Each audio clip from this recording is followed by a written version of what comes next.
ఏలూరు స్థానిక 23వ డివిజన్ ప్రాంతంలో స్వర్ణాంధ్ర స్వచ్ఛాంధ్ర కార్యక్రమాన్ని నిర్వహించారు. ఈ కార్యక్రమంలో ఎమ్మెల్యే బడేటి చంటి, నగర మేయర్ షేక్ నూర్జహాన్, పెదబాబులు ముఖ్య అతిథులుగా పాల్గొన్నారు. ఈ సందర్భంగా వారు మాట్లాడుతూ ముఖ్యమంత్రి చంద్రబాబు ముందు చూపుతో అనేక అభివృద్ధి కార్యక్రమాలకు రూపకల్పన చేస్తున్నారన్నారు. అందులో భాగంగానే స్వర్ణాంధ్ర స్వచ్ఛాంధ్ర కార్యక్రమం అగ్రభాగంలో నిలుస్తుందని పేర్కొన్నారు.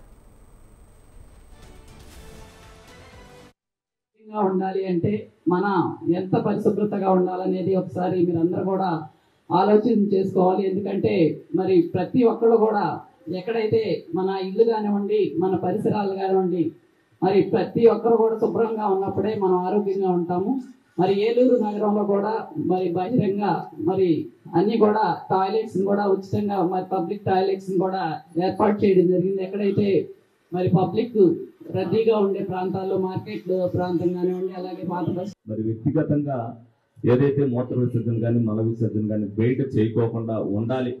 ప్రతి దగ్గర కూడా స్కూల్లో అవ్వచ్చు, అలాగే ఏదైతే వ్యక్తిగతంగా కమ్యూనిటీ హాల్స్లో ఉన్న మరుగుదొడ్లు అవ్వచ్చు, ఎన్నిట్లు కూడా పరిశుభ్రంగా ఉంచుకుంటూ, ఎక్కడైతే మంచినీటి సదుపాయం లేదో అవి కూడా కల్పించుకుంటూ ఎవరికి వాళ్ళు తోడ్పాటు. మనం స్వర్ణాంధ్ర సాధించాలి అంటే దాంట్లోనే పేరులోనే ఉంది స్వర్ణాంధ్ర స్వచ్ఛాంధ్ర.